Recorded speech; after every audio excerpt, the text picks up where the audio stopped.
In today's video, I'm going to teach you how to retarget marionette animations to a custom character in Cinema 4D. We'll start by getting your animation out of Marionette and into Cinema 4D. In Marionette, export your animated performance as an FBX file. FBX is ideal here because it carries the joint animation data your character needs. When you export, keep the animation baked so every frame is preserved. Once you have the FBX, jump into Cinema 4D and import it into your scene. You should now see the source rig and its animation playing back in your timeline. Give it a quick scrub to confirm everything came through as expected. Next, we're going to prepare both the source rig from Marionette and your target character for retargeting by defining their skeletons. On each rig, locate the root joint. This is the topmost joint in the hierarchy, often named something like root or hips, and everything else branches from it. With the root joint selected on the Marionette rig, add a character definition tag. Do the same for the root joint of your custom character. Inside each character definition tag, open the manager and use the extract skeleton function. This automatically scans the hierarchy and maps the major bones to the definition.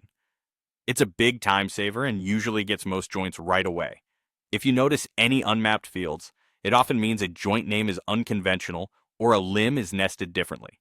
A quick glance at the hierarchy can help you understand what's where. The goal is to have both rigs fully recognized so the solver knows exactly how to translate motion.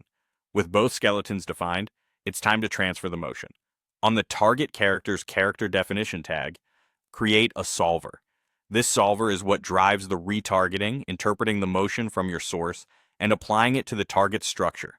In the solver's settings, you'll see a field labeled source. Drag the character definition tag from the marionette rig into this source field. As soon as you link it, the animation should transfer and begin playing on your custom character. Scrub your timeline to preview the result.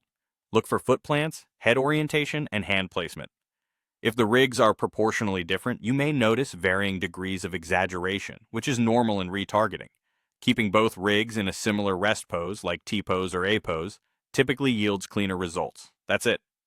You exported the animation, defined both skeletons with extract skeleton, and used a solver to retarget the motion. Save your scene, play it back, and you're ready to refine or render.